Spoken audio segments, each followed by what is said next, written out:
En el siguiente video voy a explicar 14 fórmulas de derivación que son las que se encuentran en esta página, además de otras que están en la página de atrás, con un ejemplo de cada una para que sean más entendibles, yendo de la más sencilla a la más compleja. En el primer ejemplo podemos ver que si tenemos una constante, entonces su derivada va a ser igual a 0. Entonces, por ejemplo, si tenemos que y es igual a 4, su derivada va a ser igual a 0, porque 4 es una constante.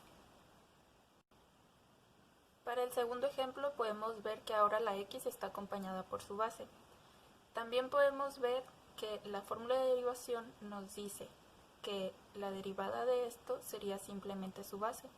Entonces, teniendo este ejemplo, podemos decir que la derivada de esta función es entonces simplemente su base. Eliminamos la x y tenemos que la derivada de 2x es 2.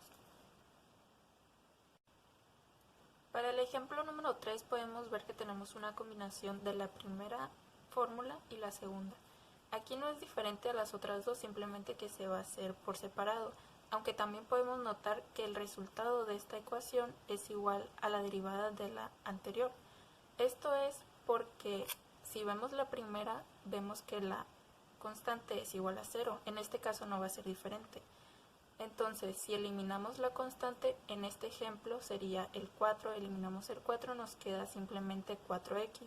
Pero como nos dice la fórmula anterior, donde teníamos 2x, quedó simplemente el 2. Entonces, esta ecuación sería la derivada de y igual a simplemente 4.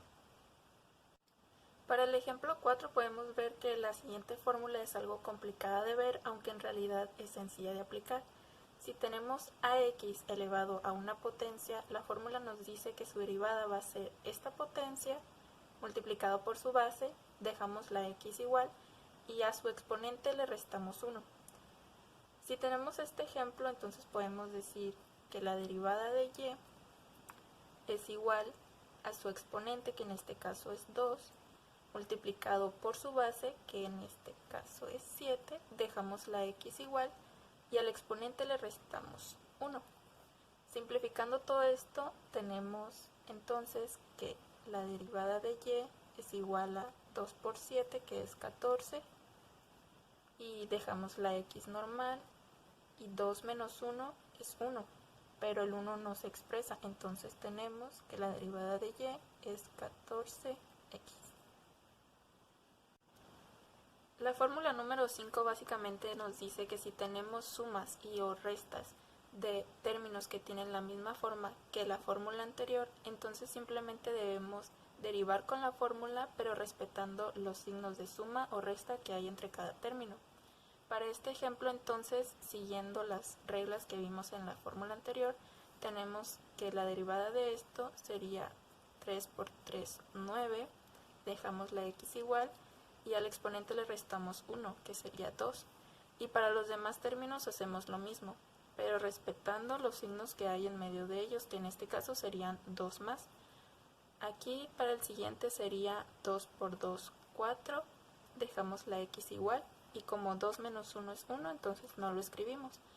Y la x sería entonces, si a su exponente le restamos 1, su exponente sería 0, y todo número elevado a la 0 es 1, por lo que su derivada sería 1.